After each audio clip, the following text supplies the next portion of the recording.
এই মুহূর্তে বলা যায় যে যদি আমরা কালকে রাত পর্যন্ত যখন রিপোর্ট করি, সাম্প্রতিক বন্যাত বান্দরবনত প্রায় 70% এলাকা প্লাবিত হয়ে 12,500 পরিবার ক্ষতিগ্রস্ত। পাহাড় ধস, পানির ডুবি, মৃত্যু 7 জনের। এছাড়া মোট 151 কিলোমিটার সড়ক ও সার্গো সেতু কালভার্ট ক্ষতিগ্রস্ত।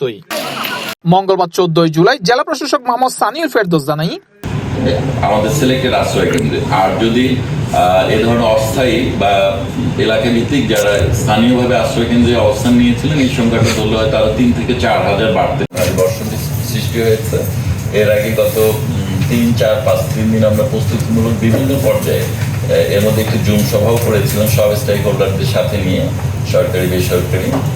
3-4-5 এই সময়টা আমরা প্রস্তুতিটা মূলত গ্রহণ করেছি যে যেহেতু একটি আসন্ন ভারী বর্ষণের মধ্যে আমরা পড়তে যাচ্ছি, আবহাওয়া অধিদপ্তর পূর্বাভাস অনুযায়ী সেভাবেই আমরা প্রস্তুতি নিয়েছি। একটা কালভার্ট একেবারে এতভাবে ক্ষতিগ্রস্ত হয়েছে যে যেটাকে রিকভারি করা খুব দুর্ভোগ হয়ে দাঁড়িয়েছে। এর বাইরে এলজিইডি বা সড়ক জনপথের অসংখ্য ছোট বড় কালভার্ট কোনো না কোনোভাবে, বিশেষ করে ডেইলি ব্রিজগুলি ক্ষতিগ্রস্ত হয়েছে, যেগুলো হয়তো কিছু কিছু মেরামত অলরেডি করা হয়ে গেছে, বাকিগুলি মেরামতের পর্যায়ে রয়েছে।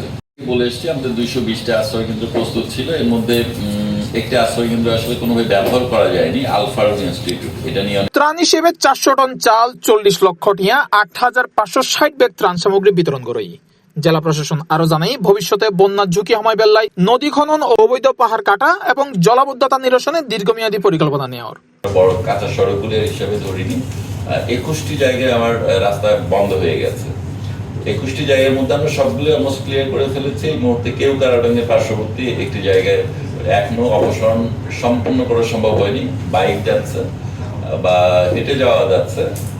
ল্যান্ডস্লাইডের ওখানে মাটির পরিমাণটা এত বেশি যেটি একটু সময় সাপেক্ষ হয়ে যাচ্ছে। এছাড়া আমাদের সড়ক ও জনপথ বিভাগের লোডার বা আদার ইকুইপমেন্টস জনবল আছে।